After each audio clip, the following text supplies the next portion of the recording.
I have a great time with my life, and I want to share it. I love living. I think that's infectious. It's something that you can't fake. Greatness is not this wonderful, esoteric, elusive, God-like feature that only the special among us will ever taste. You know, it's something that truly exists in all of us. It's very simple. This is what I believe, and I'm willing to die for it. Yeah. Period. It's that simple. I know who I am, and I know what I believe. I know who I am, I know what I believe. That's all I need to know. And that's all I need to know. So from there, you do what you need to do. Yeah. You know, and I think what happens is we make this situation more complex than it has to be. Because we're looking for complexity. There's got to be something complex to understand. It can't be that easy. You know. We didn't grow up with the sense that where we were was where we were going to be. You know, we grew up with the sense that where we were almost didn't matter because we were becoming right. Something greater.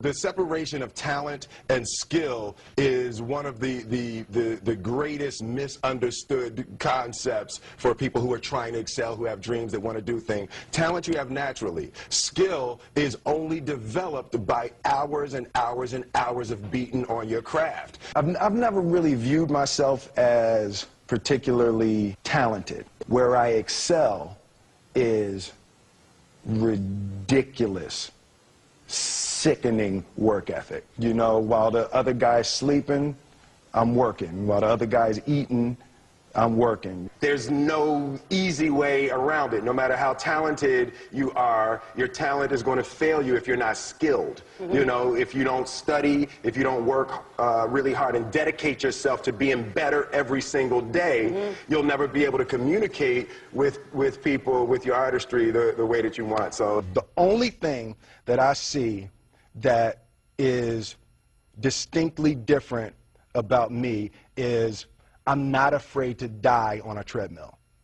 You might have more talent than me, you might be smarter than me, but if we get on the treadmill together, right, there's two things. You're getting off first, or I'm going to die. It's really that simple. One summer, his dad tore down a brick wall on the front of his business and told 12-year-old Will and his 9-year-old brother to rebuild it, a job they said was impossible. It took them a year and a half, but they did it. And he said, now don't you ever tell me it's something that you can't do. You don't try to build a wall. You don't set out to build a wall. You don't say, I'm going to build the biggest, baddest, greatest wall that's ever been built. You don't start there. You say, I'm going to lay this brick as perfectly as a brick can be laid. And you do that every single day. And soon you have a wall. And soon you have a wall. you know, it's an idea that my grandmother always had, that, you know, if you're going to be here, then there's a necessity to make a difference. She always instilled the responsibility, the spiritual responsibility that you have to make every group you come in contact with better. I want to do good. Yeah. I want the world to be better because I was here. I want my life, I want my work, my family, I want it to mean something. And it's like, it has, if you are not making someone else's life better, then you're wasting your time. You know, like your life will become better by making other lives better. I want to represent an idea. I want to represent possibilities. I want to represent the idea that you really can make what you want. One of my favorite books is The Alchemist, Paulo Coelho. And that's just, I just believe that. I believe that I can create whatever I want to create. The first step before anybody else in the world believes it is you have to believe it. There's no reason to have a plan B because it distracts from plan A. I think that there's a certain delusional quality that all successful people have to have.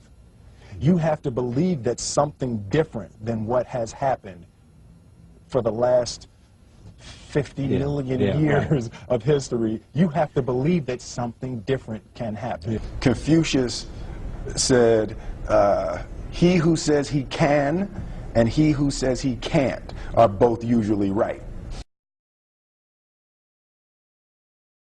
Being realistic is the most commonly traveled road to mediocrity. Why would you be realistic? What's the point of being realistic? Just put up a barrier. Yeah, I'm going to do it. It's done. It's already done. The second I decide it's done, it's already done. So now we just got to wait for y'all to see. It's unrealistic to walk in a room and flip a switch and lights come on. That's unrealistic. Fortunately, Edison didn't think so. It's unrealistic to think you're going to bend a piece of metal and fly people over an ocean in that metal. That's unrealistic. But fortunately, the Wright brothers and others didn't believe that. Our thoughts, our feelings, our dreams, our ideas are physical in the universe. That if we dream something, if we picture something, if we commit ourselves to it, that is a physical thrust towards realization that we can put into the universe. That the universe is not a thing that's going to push us around. That the world and people and situations are not something that are going to push us around. That we are going to bend the universe and command and demand that the universe become what we want it to be. I study the patterns of the universe. There's a redemptive power that making a choice has, you know, rather than feeling like you're at effect to all the things that are happening. Make a choice, right? You just decide what it's going to be, who you're going to be, how you're going to do it. Just decide.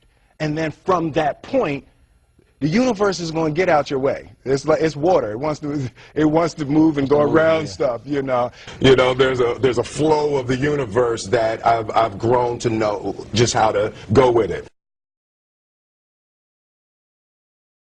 I realize that to have the level of success that I want to have, it's difficult to spread it out and do multiple things. It takes such a desperate, obsessive focus. You really got to focus with all of your fiber and all of your heart and all of your creativity.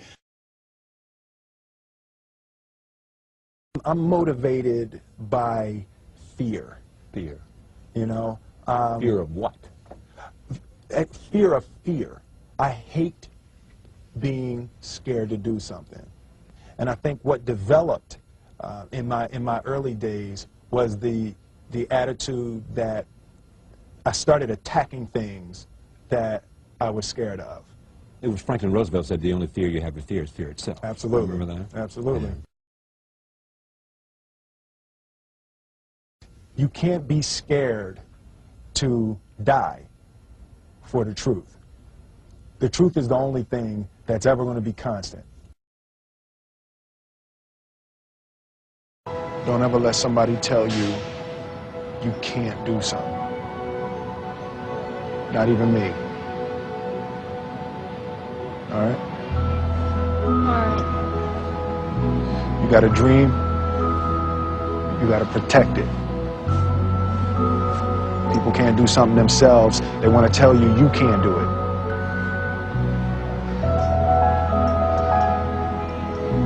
You want something, go get it. Period.